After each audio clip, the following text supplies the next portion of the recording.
আন্তর্জাতিক নারী দিবস উপলক্ষে আজ 7ই মার্চ 2024 আমাদের মাননীয় নেত্রী রাজ্যের মুখ্যমন্ত্রী একবারের নয়, দুবারের নয়, তিনবারের মুখ্যমন্ত্রী, আর সারা ভারতবর্ষে একমাত্র মহিলা মুখ্যমন্ত্রী আমাদের নেত্রী।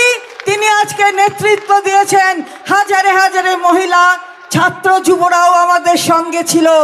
আন্তর্জাতিক মহিলা দিবসকে উপলক্ষ করে আজকের এই যে সমাবেশ এবং পদযাত্রা, এটা প্রমাণ করে দেয় যে নেত্রী ছাড়া মহিলাদের অন্য কেউ নেই যে তার আঁচলের স্নেহ দিয়ে তাদের রক্ষা করে।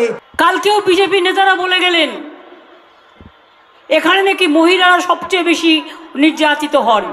আমি চ্যালেঞ্জ করে বলছি, Bengal is the only place যেখানে মহিলারা সেফ এবং সেফেস্ট স্টেট। বিহারে বিচার হয় না, ইউপিতে বিচার হয় না, রাজস্থানে বিচার হয় না, হাতরাসে বিচার হয় না।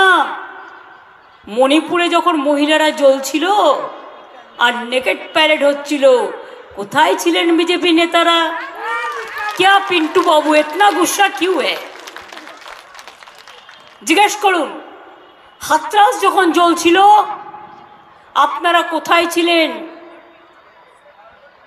हर तरह पिंटू बाबू को गुस्सा क्यों आता है बंगाल का ऊपर में, बंगाल का बेटी का ऊपर में? नारी सम्मान का बात करते हैं आप लोगों ने। আপনারা মহিলাদের সম্মানের কথা বলেন, সাক্ষী জল জ্যান্ত প্রমাণ একজন বক্সার, আপনার পার্টির এমপি তাকে নির্যাতন করার পরেও তাকে বক্সিং বোর্ডের চেয়ারম্যান করে দিলেন। লজ্জা করে না? তারা মহিলা সম্মানের কথা বলেন। কত নারীকে আপনারা সম্মান দেন? বিলকিসের কথা ভুলে গেছেন? মনে নেই? কত অসহায় মহিলা, কত দলিত মহিলা, কত সংখ্যালঘু মহিলা, কত তপশিলি মহিলা, কত সাধারণ মা বোনেরা আপনাদের হাতে নির্যাতিত হয়েছে, ভয়ে কথা বলতে পারে না। আমরা তো বাংলা তো জাগ্রত, বাংলায় কিছু হলে মহিলারাও তেড়ে ফুড়ে বলে। আমি এটাকে পছন্দ করি, তার কারণ বাংলার রূপ হচ্ছে জাগ্রত রূপ। মাননীয় মমতা বন্দ্যোপাধ্যায়ের নেতৃত্বে যে মহিলা বিস্ফোরণ ঘটেছে সেটা নিশ্চয়ই যারা দেখছে তারা বুঝতে পেরেছে যে এইখানে 10 তারিখে তো জনগর্জন সভা হবে এই ব্রিগেডে।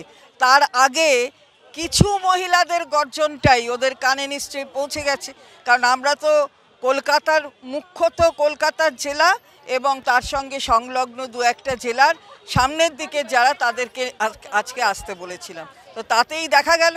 সুতরাং মহিলাদের জন্য দিদি আছেন, সারা ভারতবর্ষের একমাত্র মহিলা মুখ্যমন্ত্রী, মহিলারা দিদির জন্য আছেন, এর কোনো অন্যথা হয় না।